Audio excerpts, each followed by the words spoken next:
Hey everyone, and welcome. Today we are going to break down a topic that is, let's be honest, a huge deal for a lot of organizations right now: data sovereignty. We're going to talk about what it actually means for your content management system and how it completely changes the game when it comes to your hosting strategy. All right, so here's the plan. We're going to start with why this is even a problem in the first place. Then we'll clear up some confusing terms people throw around. After that, we'll dive into the two main ways to think about hosting, look at the big trade-offs, and then explore a possible third way out of that dilemma. And finally, we'll wrap it all up with a clear framework so you can make the right call. So, first things first, the data border problem. And I want to be really clear here. This is not some abstract academic concept. We're talking about a very real issue that can have multi-million-dollar consequences. Let me just ask you this. It sounds like a simple question, right? But in today's world of cloud hosting, global content delivery networks, and all these interconnected services, the answer is almost never simple. It's usually, it's complicated. And that complexity, if you're not on top of it, is where all the risk is hiding. And when I say risk, I'm not kidding. Just look at regulations like the GDPR over in the EU. They have put some serious teeth into this. We're talking a potential penalty of 4% of your entire global revenue for one screw-up. Suddenly, where you host your website isn't just an IT decision, it's a topic for the boardroom. Okay, so this brings us to something that trips a lot of people up. You hear these words all the time: sovereignty, residency, localization, and they often get used like they mean the same thing. They absolutely do not. So before we go any further, let's get our language straight. This little table really lays it out perfectly. Data sovereignty, that's the big one. It means your data is subject to the laws and legal jurisdiction of the country where it's physically sitting. Data residency is simpler. It's literally just the physical location. Data localization is the most extreme. It's a hard rule that the data cannot leave that country, ever. And then data privacy is kind of the big umbrella term for all the rules that protect users. Now, for a CMS, like a Drupal or WordPress site, you can't just think about your main database. You have to consider the entire technical footprint. Your application servers, your database, sure, but also your file systems, your cache, search indexes, and, this is a big one, your logs and your backups. Every single one of these pieces can store or process user data. So how in the world do you get a handle on all this? Well, the crucial thing to understand is that your entire compliance strategy really boils down to two fundamental philosophies about hosting. And the one you pick basically defines how much control you have. Let's use an analogy here. It's kind of like renting an apartment versus owning a house. On one hand, you have shared platforms. This is like renting a nice managed apartment. It's super convenient, right? Someone else handles all the maintenance, but you're in a shared building, and you have to play by the landlord's rules. On the other hand, you have dedicated infrastructure. That's like owning your own house.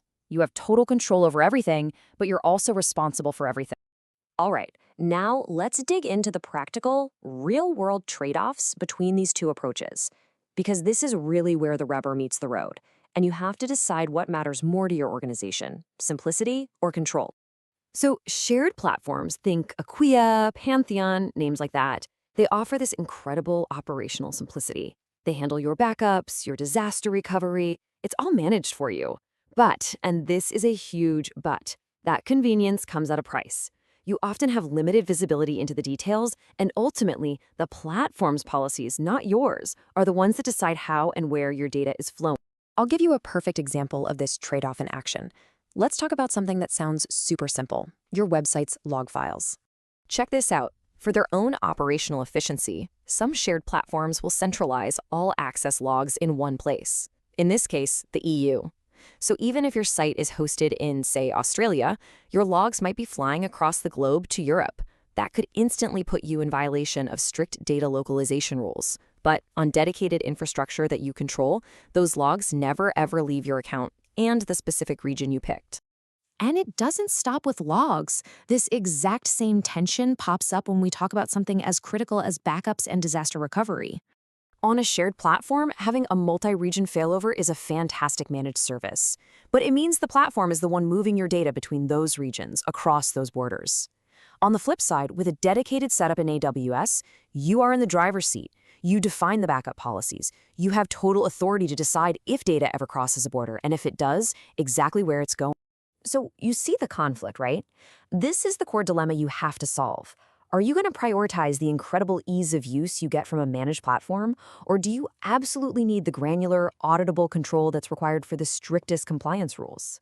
But what if you didn't have to choose? What if there was a way to get all that great automation and simplicity, but without giving up control?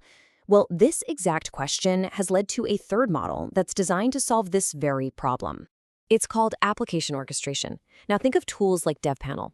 What they do is act like an expert DevOps team in a box. They automate all the complex stuff, the setup, the management, the scaling. But, and this is the absolute key, they do it all inside the house that you own, inside your own dedicated cloud account.